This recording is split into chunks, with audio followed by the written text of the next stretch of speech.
bir defa derelerde gedəydim. Doğma yurdum yaman düşüb yadıma. Neçə ildir həsrətini çəkirəm.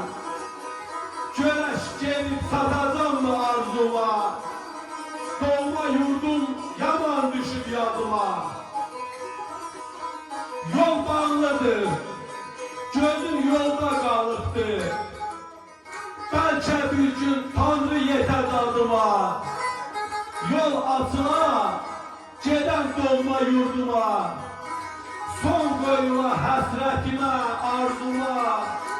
Doğma yurdum yaman düşüb yadıma.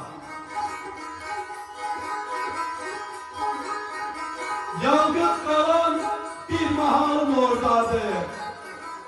Yağlar əlində yaman qardadır. Füzulinin gəncliyi də oradadır. Orada qalan körpəliyim, gəncliyim, doğma yurdum